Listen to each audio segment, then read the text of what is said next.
Praise the lord. దేవునికి స్తోత్రాలు. నేను pastor Ratna Maitra from Praise God Ministry. ఈ రోజున యేసయ్య మన కోసం ఏం వాగ్దానాన్ని ఏర్పాటు చేశారో ఒక్కసారి చూద్దాము.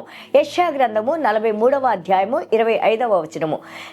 నేనే నా చిత్తానుసారముగా నీ అతిక్రమములను తుడిచివేయుచున్నాను, నేను నీ పాపములను జ్ఞాపకం చేసుకొను.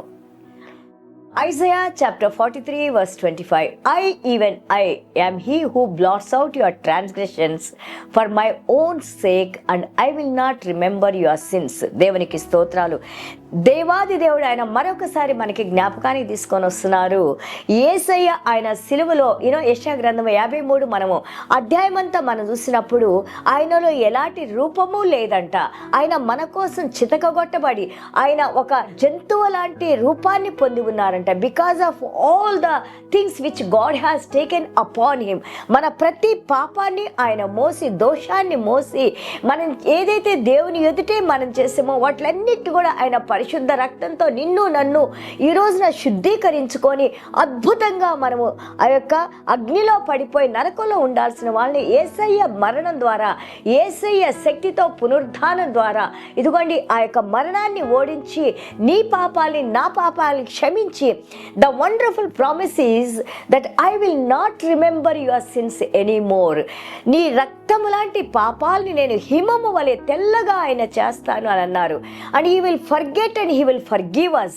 ఆయన క్షమించి ఆయన వాటిని మర్చిపోతానంటారు. యెషయా గ్రంథం 40వ అధ్యాయం నుంచి 66 అధ్యాయాలు మనం చదివితే ఆల్ అబౌట్ జీసస్ క్రైస్ట్. యేసయ్య తన సేవకునిగా, దేవుని యొక్క సేవకునిగా ఏ విధంగా ఈ భూమి మీదకు వచ్చి యొక్క మనకి విడుదల కలుగు చేసి మనల్ని బందీలుగా ఉన్న మనల్ని ఈ రోజున ఫ్రీడమ్ ఇచ్చి ఆ యొక్క సువార్త ద్వారా మనకి దేవుడు మళ్ళా తిరిగి మనం పోగొట్టుకున్న స్థానాన్ని దేవుడు మనకి ఇస్తానంటున్నారు. ఆయన ఇష్టానుసారంగా by his own he is forgiving us. మనల్ని మళ్ళీ తిరిగి తుడిచివేస్తున్నాడు, వైపింగ్ దెమ్ ఆఫ్. అదే మన కొలసీల పత్రిక 2వ అధ్యాయం 14-15 వచనాలు చూసినప్పుడు మన ప్రతి పాపాన్ని ఆయన సిలువలో కొట్టివేసి మన పాపాలు తుడిచివేసి ఆ యొక్క సాతాన్ని బాహాటంగా ఆయన తీసుకొని వెళ్ళారంట. దేవునికి స్తోత్రాలు. He says behold I do a new thing. నేను నూతన కార్యాన్ని నీ జీవితంలో చేస్తాను.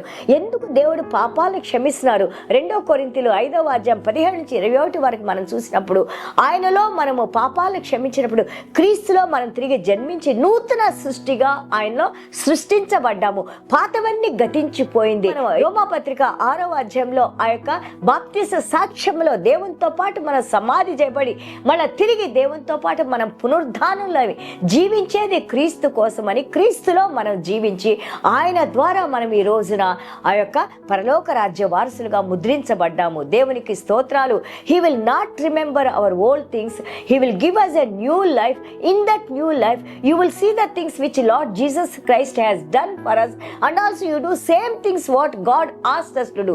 దేవుడు చేసిన కార్యాలను మళ్ళీ మనం తిరిగి చేయటానికి దేవుడు మనల్ని ఎన్నుకొని ఎంతో మందికి మాదిరికరంగా ఉంచి శిరస్సు నుండి పాదం వరకు నూతన అభిషేకంతో, నూతన ఆత్మతో, శాంతితో, సమాధానంతో, ఆ యొక్క నూతన నిబంధనతో ఈ రోజున దేవునిలో ఆయన అంటా ఉన్నారు కదా యోహాను సువార్త 15వ అధ్యాయంలో, you abide in me, I abide in you, and my love abides in you. ఎవరైతే నా ప్రేమలో నాలో అంటగట్టబడి ఉంటారో వాళ్ళు ఫలించే వృక్షంలాగా ఉంటారు. ఎప్పుడు కూడా ఎలాంటి లోటు లేకుండా జీవజలాలు మనలోంచి ఉద్భవిస్తాయి అని దేవుడు చెబుతా ఉన్నారు. దేవునికి స్తోత్రాలు. ఎవరి పాపాలైతే యేసయ్య రక్తం చేత క్షమించబడి ఆయన రక్షణలోకి వచ్చి ప్రభా నా హృదయంలోకి రండి నాయనా, ప్రభా మీ బిడ్డగా నేను జీవిస్తాను, ఈ రోజు నుండి నేను జీవించేది నా ప్రభు కోసమని మనం నిర్ణయం తీసుకుంటాము. ఆ రోజు నుండే మన పేరు జీవ గ్రంథంలో వ్రాయబడి దేవునిలో మనం జీవిస్తూ మనకి అక్కడ రెండవ మరణం లేకుండా క్రీస్తుతో సదాకాలము నిత్య జీవంలో ఉండటానికి యేసయ్య మన పాపాలను క్షమించారు. దేవునికి స్తోత్రాలు. చిన్న ప్రార్థన చేసుకుందాం. ప్రభా మీకు స్తోత్రాలు, వందనాలైనా. What a wonderful blessed promise and also you have done upon the cross Lord Father God. మీరు సిలువలో నాయన మా ప్రతి దోషాన్ని మీరు మోసిన ఆయన ప్రభా, ఈ రోజున మాకు విముక్తి కలిగించిన ఆయన ప్రభా, దేవునితో మన తిరిగి మేము సహవాసంలోకి రావడానికి నాయన ఇదిగో నేను హెబ్రీల్ పత్రిక 4:16 నాయన ధైర్యంగా కృపా సింహాసనం వద్దకు వచ్చిన ఆయన మా యొక్క పిటిషన్స్, మా యొక్క ప్రార్థనలు మీ పాదాల దగ్గర పెట్టడానికి నాయన మాకు నాయన ప్రభా దేవునికి ఉన్న దూరాన్ని తీసివేసిన ఆయన యొక్క సమాధానాన్ని మీరు మాకు అనుగ్రహించిన ఆయన, అలాగే సమాధాన పరిచర్యను మాకు ఇచ్చిన ఆయన, ఈరోజు జీవ గ్రంథంలో జ్ఞాపకార్థాల పుస్తకంలోనైనా మీ బిడ్డలుగా మమ్మల్ని ముద్రించుకున్నందుకు, మా ద్వారా మీరు సేవలు పొందుతున్నందుకు, మా ద్వారా మీరు మహిమపరచబడుతున్నందుకు మీకు స్తోత్రాలు, వందనాలు. వాక్యం వింటున్న ప్రతి ఒక్క బిడ్డనైనా ప్రభా మీ ఆత్మతో మాట్లాడిన ఆయన, మీ వారి యొక్క హృదయాల్లోనైనా 2 కొరింథీయులు 4:4 సాతాను ఏదైతే అంధకారంలో ఉంచిందో ప్రతి అంధకారాన్ని మీ పరిశుద్ధ రక్తంతో తుడిచివేసిన ఆయన 2 కొరింథీయులు 4:6-7 ప్రకారంగా నాయన ప్రభా మా హృదయాల్లో మీ వెలుగును ప్రకాశింపజేసిన ఆయన ప్రభా, మీ ఆత్మతో మేము నడవటానికి నాయన మట్టి పాత్ర లాంటి మాలో నాయన అద్భుతమైన మీ పరిశుద్ధాత్మనైనా జీవాత్మను మాలో ఉంచిన ఆయన ప్రభా, మమ్మల్ని జీవింపజేసిన ఆయన, ఈరోజు ఇంత సంతోషాన్ని సమాధానాన్ని అనుగ్రహించిన ఆయన ప్రభా, నిత్య జీవానికి వారసులుగా మీరు మమ్మల్ని ఎన్నుకున్నందుకు మీ పాదాలకు స్తోత్రాలు చెల్లించుకుంటూ యేసయ్య దివ్యమైన నామములో తండ్రి ఆశీర్వదించి ప్రార్థన చేస్తున్నావు తండ్రి. Amen. God bless you all.